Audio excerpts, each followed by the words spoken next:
Yep, toxics in, toxics out. A lot of the toxics leave the factories in products, but even more leave as byproducts or pollution. And it's a lot of pollution. In the US, our industry admits to releasing over 4 billion pounds of toxic chemicals a year. And it's probably a lot more because that's only what they admit. So that's another limit, because yuck, who wants to look at and smell 4 billion pounds of toxic chemicals a year? So what do? Move the dirty factories overseas, pollute someone else's land. But surprise, a lot of that pollution is coming right back at us, carried by wind currents. So what happens after all these natural resources are turned into products? Well, it moves here for distribution. Now, distribution means selling all the toxic contaminated junk as quickly as possible. The goal here is to keep the prices down, keep the people buying, and keep the inventory moving. How do they keep the prices down? Well, they don't pay the store workers very much, and they skimp on health insurance every time they can. It's all about externalizing the costs. What that means is that the real costs of making stuff aren't captured in the price. In other words, we aren't paying for the stuff we buy. I was thinking about this the other day. I was walking to work and I wanted to listen to the news, so I popped into a Radio Shack to buy a radio. I found this cute little green radio for $4.99. I was standing there in line to buy this thing, and I was thinking, how could $4.99 possibly capture the cost of making this radio and getting it into my hands? The metal was probably mined in South Africa. The petroleum was probably drilled in Iraq.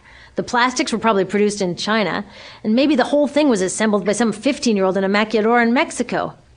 $4.99 wouldn't even pay the rent for the shelf space it occupied until I came along, let alone part of the staff guy's salary who helped me pick it out, or the multiple ocean cruises and truck rides pieces of this radio went on. That's how I realized I didn't pay for the radio. So who did pay? Well, these people paid with the loss of their natural resource space. These people paid with the loss of their clean air, with increasing asthma and cancer rates. Kids in the Congo paid with their future.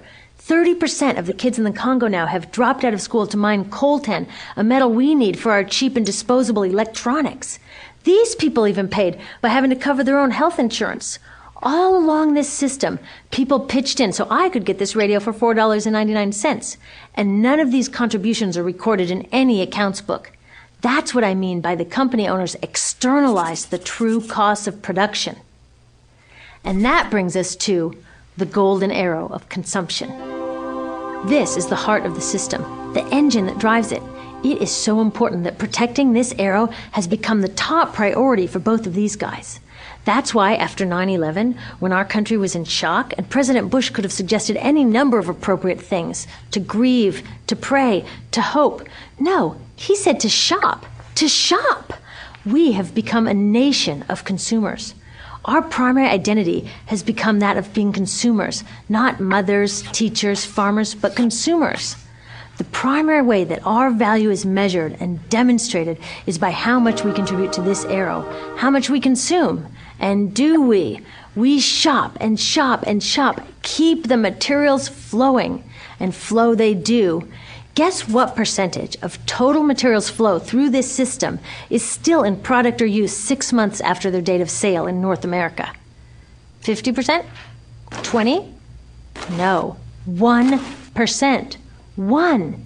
In other words, 99% of the stuff we harvest, mine, process, transport, 99% of the stuff we run through this system is trashed within 6 months. Now, how can we run a planet with that level of materials throughput? It wasn't always like this. The average U.S. person now consumes twice as much as they did 50 years ago. Ask your grandma. In her day, stewardship and resourcefulness and thrift were valued. So how did this happen? Well, it didn't just happen. It was designed. Shortly after World War II, these guys were figuring out how to ramp up the economy. Retailing analyst Victor Lebeau articulated the solution that's become the norm for the whole system.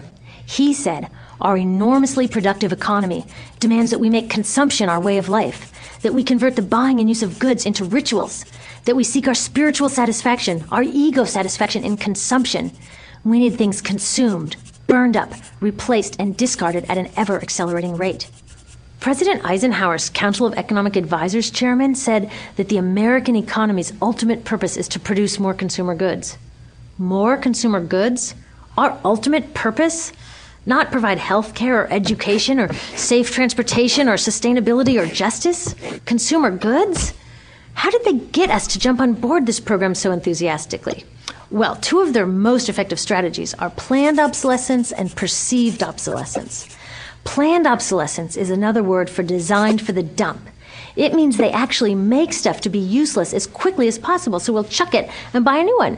It's obvious with things like plastic bags and coffee cups, but now it's even big stuff. Mops, DVDs, cameras, barbecues even, everything. Even computers. Have you noticed that when you buy a computer now, the technology is changing so fast that in just a couple of years, it's actually an impediment to communication? I was curious about this, so I opened up a big desktop computer to see what was inside. And I found out that the piece that changes each year is just a tiny little piece in the corner.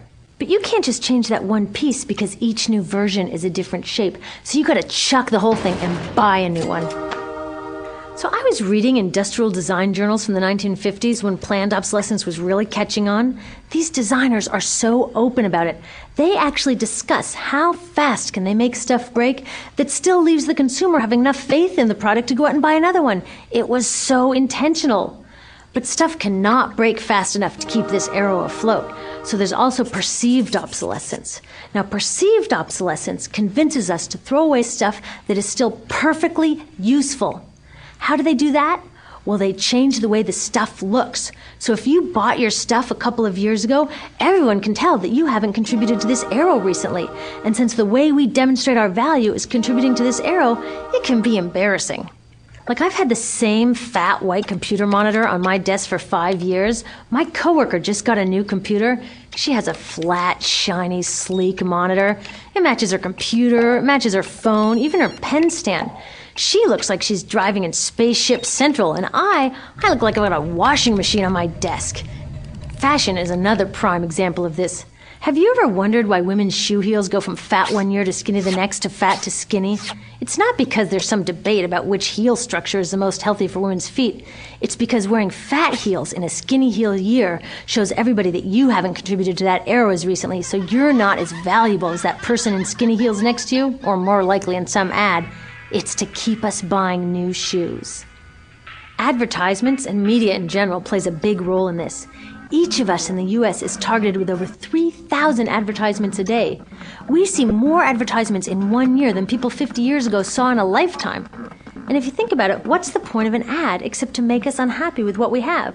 So 3,000 times a day, we're told our hair is wrong, our skin is wrong, our clothes are wrong, our furniture is wrong, our car is wrong. We are wrong, but it can all be made right if we just go shopping. Media also helps by hiding all of this and all of this. So the only part of the materials economy we see is the shopping. The extraction, production, and disposal all happens outside of our field of vision. So in the U.S., we have more stuff than ever before, but polls show that our national happiness is actually declining.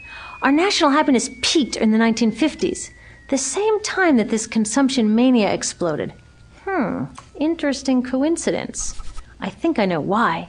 We have more stuff, but we have less time for the things that really make us happy. Friends, family, leisure time. We're working harder than ever. Some analysts say we have less leisure time than any time since feudal society. And do you know what the two main activities are that we do with the scant leisure time we have? Watch TV and shop. In the U.S., we spend 3 to 4 times as many hours shopping as our counterparts in Europe do. So we're in this ridiculous situation where we go to work, maybe 2 jobs even, and we come home and we're exhausted. So we plop down on our new couch and watch TV, and the commercials tell us you suck. So you got to go to the mall to buy something to feel better, and then you got to go to work more to pay for the stuff you just bought. So you come home and you're more tired, so you sit down and you watch more TV, and it tells you to go to the mall again. And we're on this crazy work, watch, spend treadmill, and we could just stop.